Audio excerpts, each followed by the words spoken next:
Assalamualaikum warahmatullahi wabarakatuh. Alhamdulillahi rabbil alamin. Allahumma salli wa sallim wa barik ala nabiyyina Muhammad wa ala alihi wa sahbihi ajma'in.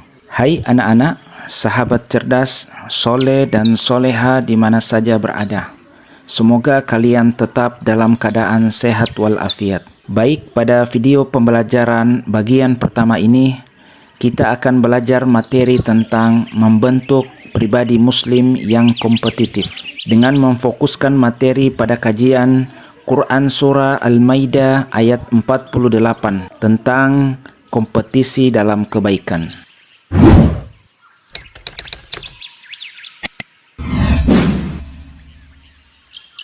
Berikut bacaan Quran Surah Al-Maidah ayat 48. A'udzu billahi minasy syaithanir rajim. Wa anzalna ilaikal kitaba bil haqqi musaddiqan lima baina yadayhi minal kitabi wa muhaiminan 'alaihi. Fahkum bainahum bima anzalallahu wa la tattabi' ahwa'ahum amma ja'aka minal haqq. Likullin ja'alna minkum syir'atan wa minhaja. Walau sya'allahu laja'alakum ummatan wahidatan walakin liyabluwakum fima atakum fastabiqul khairat.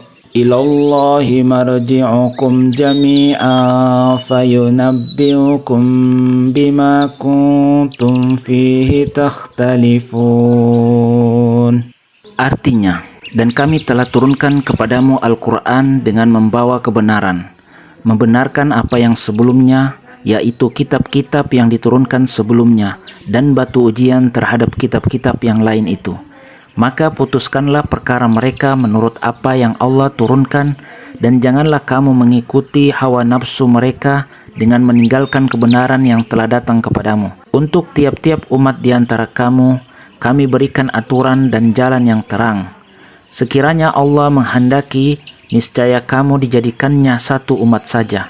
Tetapi Allah hendak menguji kamu terhadap pemberiannya kepadamu. Maka berlomba-lombalah berbuat kebajikan. Hanya kepada Allah lah kembali kamu semuanya, lalu diberitahukannya kepadamu apa yang telah kamu perselisihkan itu. Berikut kajian ilmu tajwid dari Quran Surah Al-Maidah ayat 48. Yang pertama kalimat wa anzalna. Hukum bacanya adalah ikhfa, sebab nun bersukun bertemu huruf zain. Yang kedua wa anzalna ilaika. Hukum bacanya adalah mad jaiz munfasil, sebab mad tabi'i diikuti hamzah bukan dalam satu kata. Yang ketiga, musaddiqal lima. Hukum bacanya adalah idgham bila guna, sebab tanwin bertemu huruf lam. Selanjutnya, wa muhaiminan alaih. Hukum bacanya adalah izhar, sebab tanwin bertemu huruf ain. Selanjutnya, fahkum bainahum. Hukum bacanya adalah ikhfa syafawi, sebab mim bersukun bertemu huruf ba. Selanjutnya kalimat bima anzala. Hukum bacanya adalah mad jaiz munfasil, sebab mad tabi'i diikuti hamzah bukan dalam satu kata. Kemudian ahwa'ahum. Hukum bacanya adalah mad wajib muttasil, sebab mad tabi'i diikuti hamzah dalam satu kata. Selanjutnya kalimat ja'aka. Hukum bacaannya adalah mad wajib muttasil, sebab mad tabi'i diikuti hamzah dalam satu kata. Kemudian likullin ja'alna. Hukum bacanya adalah ikhfa, sebab tanwin bertemu huruf jim. Kemudian kalimat minkum syir'atan. Hukum bacaannya adalah izhar syafawi, sebab huruf mim bersukun bertemu huruf shin. Kemudian kalimat syir'atan wa minhaja. Hukum bacaannya adalah idgham bigunnah, sebab tanwin bertemu huruf waw. Kemudian kalimat walau sya'ah. Hukum bacanya adalah mad wajib muttasil, sebab mad tabi'i diikuti hamzah dalam satu kata. Selanjutnya kalimat la ja'alakum ummatan. Hukum bacanya adalah izhar syafawi, sebab huruf mim bersukun bertemu huruf alif.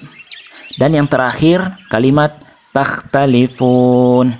Hukum bacaannya adalah mad arid lis-sukun, sebab mad tabi'i dibaca wakaf. Asbabun nuzul, sebab-sebab turunnya ayat. Tidak ada sebab khusus dari ayat ini. Namun yang ditekankan dalam ayat ini adalah mengingatkan umat Islam agar jangan sampai bersikap dan berperilaku seperti umat terdahulu. Misalnya umat Nabi Musa alaihissalam dan umat Nabi Isa alaihissalam yang tidak mengamalkan dan menegakkan apa yang terkandung dalam kitab suci yang diturunkan kepada mereka. Sikap yang benar terhadap kitab suci adalah menaati dan mengamalkan, bukan mencari-cari alasan agar dapat mengelabui, mengubahnya, atau hanya ingin menuruti hawa nafsu. Setiap umat memiliki syariat tersendiri. Seiring dengan berjalannya waktu dan perkembangan masyarakat, maka syariat juga mengalami perubahan. Aspek yang tidak berubah adalah dasar dan landasan agama, yakni tauhid atau keimanan. Taurat, Injil, dan Al-Quran memiliki ciri khas masing-masing di bidang keimanan dan pengabdian, yaitu hanya beriman kepada Allah Azza wa Jalla. Berikut terjemah makna kata.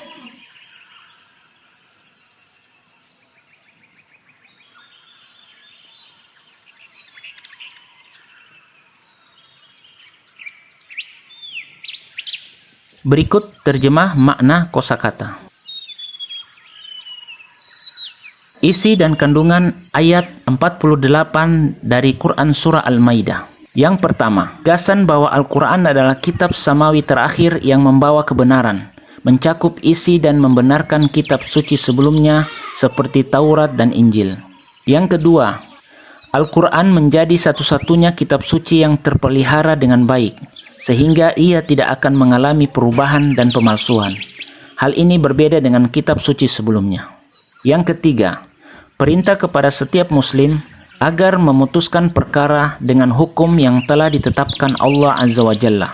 Yang keempat, setiap umat diberi syariat yang berbeda dan diperintahkan untuk menaati dan mengamalkan isinya.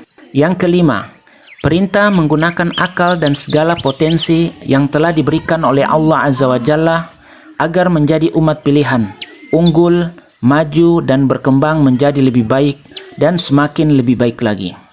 Yang keenam, Allah Azza wa Jalla memberikan syariat tersendiri kepada setiap umat untuk menguji sejauh mana mereka dapat menerapkan syariatnya yang tertuang dalam kitab samawi masing-masing. Yang ketujuh, perintah untuk berkompetisi dan menjadi yang terbaik sesuai dengan petunjuk yang termuat dalam kitab suci mereka.